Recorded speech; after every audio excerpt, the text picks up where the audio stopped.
বন্ধুরা দেখুন সার্ভ করে দিলাম আলুর দম। তো বন্ধুরা আজকে আপনাদের সঙ্গে শেয়ার করব নতুন আলুর দম। দেখেই বুঝতে পারছেন কতটা ইয়াম্মি টেস্টি এই আলুর দমটি। তো বন্ধুরা রেসিপিটি দারুণ হতে চলেছে, আমার সঙ্গে থাকুন আর রেসিপিটি দেখতে থাকুন। আর আপনাদের কাছে রিকোয়েস্ট হলো রেসিপিটি যদি আপনাদের ভালো লেগে থাকে তবে অবশ্যই আমার চ্যানেলকে লাইক শেয়ার এবং সাবস্ক্রাইব করে আমার সঙ্গে থাকবেন। বন্ধুরা আজকে আমি আপনাদের সঙ্গে শেয়ার করব একটি খুবই টেস্টি আলুর দমের রেসিপি। আর বন্ধুরা আমি নিয়েছি তার জন্য নতুন আলু। তো আমরা যারা খেতে ভালোবাসি আমরা কিন্তু এই নতুন আলু বাজারে আসার অপেক্ষা করি শীতকালে, কারণ শীতকালে নতুন আলুর দম খাওয়ার যে মজা সেটা কিন্তু যারা খেতে ভালোবাসেন তারাই জানেন একমাত্র, তাই না? তো আমি আলুগুলোকে খুব ভালো করে পরিষ্কার করে ঘষে ঘষে ধুয়ে নিয়েছি। আর তার কিছু কিছু অল্প অল্প আলুর খোসা ছেড়ে গেছে আর কিছু কিছু আছে। তো আমি খোসা সমেতই করব, অল্প অল্প খোসা ছাড়িয়ে নিয়েছি, অল্প খোসা আছে, এটা সমেতই করব। তো বন্ধুরা তার জন্য আমাদের যেটা করতে হবে, আলুগুলোকে আমরা একটা টুথপিকের সাহায্যে এমনিভাবে করে নেব যাতে আলুর মধ্যে মশলাগুলো ভালোভাবে যায়। তো আমরা সমস্ত আলুকে এইভাবে করে নেব টুথপিক দিয়ে। তো বন্ধুরা টুথপিকের সাহায্যে সব আলুগুলোর মধ্যে আমি হোলস বানিয়ে নিয়েছি। তো আলুগুলো আমার রেডি হয়ে গেছে। আর অবশ্যই নতুন আলু খুব ভালো করে ধুয়ে নেবেন বন্ধুরা, কারণ নতুন আলুর মধ্যে কিন্তু প্রচুর বালি আর মাটি লেগে থাকে, সেই কারণে ভালো করে ধুয়ে আমি জল ঝরিয়ে নিয়েছি। তো আলু আমাদের রেডি। আমি যে বাটা মশলা ইউজ করব তার জন্য আমি এখানে নিয়েছি 1 টেবিল স্পুন ধনে, 1 টেবিল স্পুন জিরে নিয়েছি, এখানে কিছু গরম মশলা নিয়েছি, তার মধ্যে নিয়েছি গোলমরিচ কটা, নিয়েছি একটা দালচিনির টুকরো, দুটো লং আর 5টা এলাইচি, ছোটো এলাইচি নিয়েছি, ছোটো এলাইচিতে ফ্লেভারটা দারুণ আসে। আর এখানে নিয়ে নিয়েছি একটু আদা, একটু রসুন আর দুটো শুকনো লঙ্কা। তো এই সব কটা মশলাকে আমি একসঙ্গে একটা পেস্ট বানিয়ে নেব, তাহলে রান্নাটা আমাদের আরও ইজি হয়ে যাবে। তো সবার প্রথমে চলুন আলুগুলোকে আমরা ফ্রাই করতে বসিয়ে দিই। আলুগুলো ফ্রাই হবে আর মশলাগুলো আমরা পেস্ট বানিয়ে নেব। তো বন্ধুরা তেল গরম হয়ে গেছে, সবার প্রথমে এর মধ্যে আমি স্বাদ মতো লবণ দিয়ে দেব, দিয়ে দিচ্ছি 1/2 চামচ হলুদের গুঁড়ো। এবারে আমি দিয়ে দেব আলুগুলো।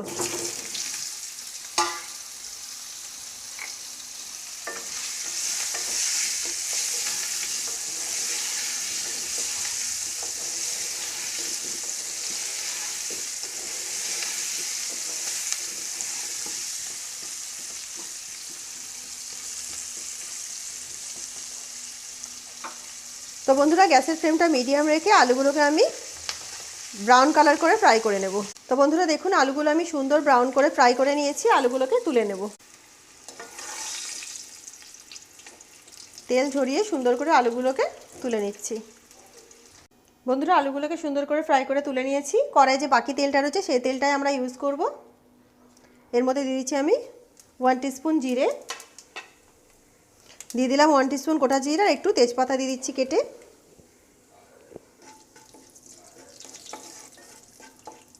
এটাকে জাস্ট 30 সেকেন্ডস মতো ফ্রাই করে নিতে হবে।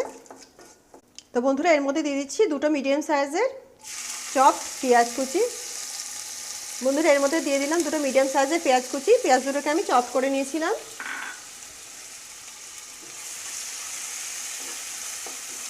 তো বন্ধুরা মিডিয়াম ফ্লেমে পেঁয়াজগুলোকে আমরা 1-2 মিনিট একটু ফ্রাই করে নেব। বন্ধুরা মিডিয়াম ফ্লেমে 1-1.5 মিনিট মতো পেঁয়াজটাকে আমরা ফ্রাই করে নিয়েছি। এর মধ্যে দিয়ে দিচ্ছি একটা বড় সাইজের চপড টমেটো। টমেটোটাকে চপারে দিয়ে আমি চপ করে নিয়েছিলাম।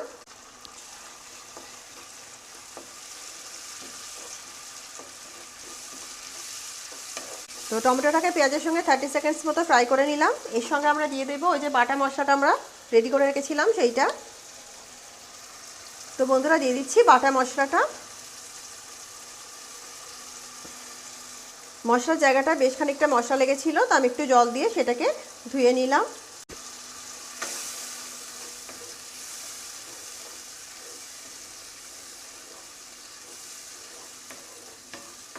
তো বন্ধুরা গ্যাসের ফ্লেমটা এখন মিডিয়াম করা আছে। এর মধ্যে আমি একটা একটা করে আমাদের বাকি মশলাগুলো অ্যাড করে দেব। তো প্রথমে দিয়ে দিচ্ছি স্বাদ মতো লবণ। বন্ধুরা আমি এর মধ্যে কোনো কাশ্মীরি লঙ্কা ইউজ করব না, আমি এর মধ্যে ঝাল লঙ্কা দিচ্ছি 1/2 টিস্পুন।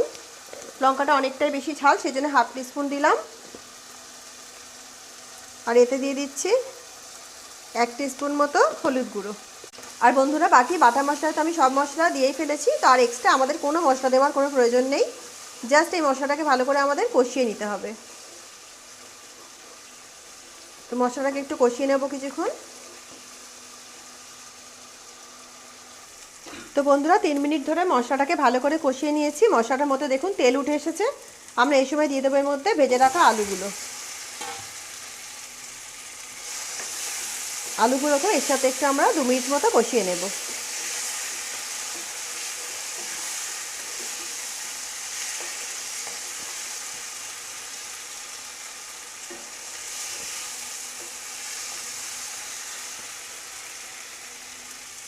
তো বন্ধুরা দেখুন মশলার সাথে আলুগুলোকে আমরা 2 মিনিট মতো সুন্দর করে কষিয়ে নিয়েছি। মশলার কিন্তু জলগুলো একেবারে শুকিয়ে গেছে, মশলার মধ্যে কোনো জল নেই। তো বন্ধুরা এই সময় এর মধ্যে আমরা জল অ্যাড করব।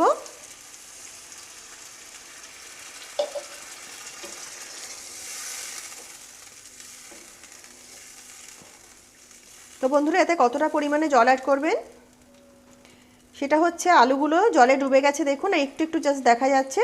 তো আমরা এতটা পরিমাণে জল অ্যাড করব। আর যদি আপনারা বেশি গ্রেভি চান তাহলে এর থেকে একটু বেশিও জল অ্যাড করতে পারেন। তো আমি এতটা পরিমাণেই জল অ্যাড করব।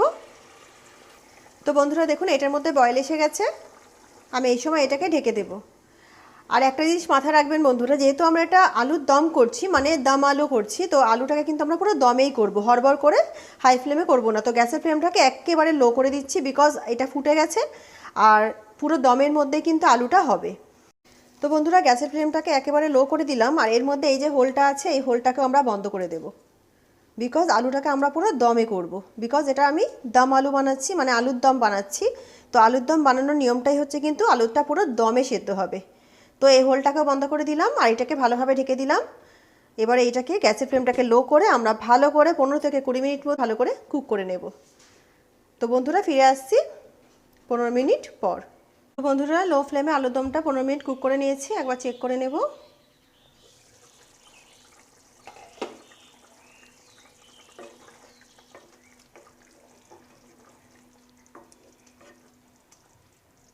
বন্ধুরা এই সময় এর মধ্যে আমি দিয়ে দিচ্ছি মটরশুঁটি, কারণ বন্ধুরা শীতকালে নতুন আলুর দমে মটরশুঁটি দিলে কিন্তু ভালোই লাগে খেতে, সেই কারণে আমি এতে একটু মটরশুঁটি অ্যাড করে দিলাম এখন।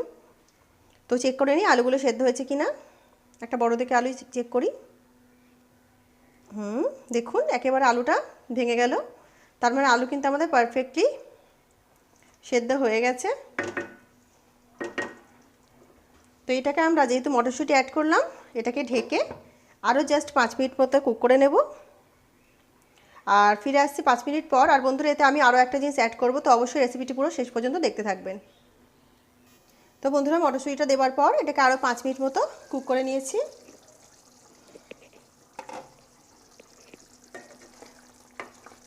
তো আমাদের নতুন আলুর দম কিন্তু রেডি হয়ে গেছে। এর মধ্যে আমরা এখন অ্যাড করে দেব 1 চামচ ঘি। ঘিটা অপশনাল বন্ধুরা, আপনারা চাইলে অ্যাড করতে পারেন বা নাও করতে পারেন, কিন্তু দিলে খুব ভালো ফ্লেভারটা হয়, তো অবশ্যই দেবেন। আর এর সঙ্গে দিয়ে দিচ্ছি কোচানো ধনেপাতা, দিয়ে দিলাম গাছের দেশি ধনেপাতা। এটাকে জাস্ট মিক্স করে নেব।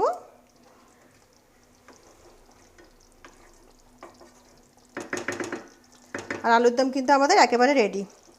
তো বন্ধুরা তেজপাতাটাকে ফেলে দেবো, বিকজ তেজপাতার আর কোনো কাজ নেই। তেজপাতা যে ফ্লেভার অ্যাবজর্ব করা ছিল সেটা কিন্তু অ্যাবজর্ব করে নিয়েছে, তো তেজপাতার কোনো আর কাজ নেই। তো গ্যাসের ফ্লেমটাকে অফ করে দিচ্ছি বন্ধুরা। নতুন আলুর দম একেবারে রেডি হয়ে গেছে, আমি সার্ভ করে দেখাবো। তো বন্ধুরা দেখতেই পাচ্ছেন আমার শীতকালে নতুন আলুর দম কিন্তু তৈরি হয়ে গেছে। চলুন এটাকে সার্ভ করে দিই।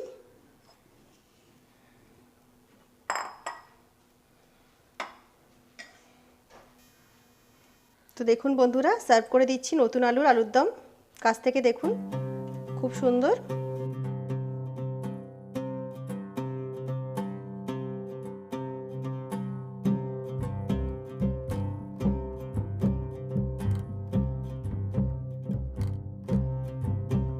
তো বন্ধুরা দেখুন সার্ভ করে দিলাম আলুর দম।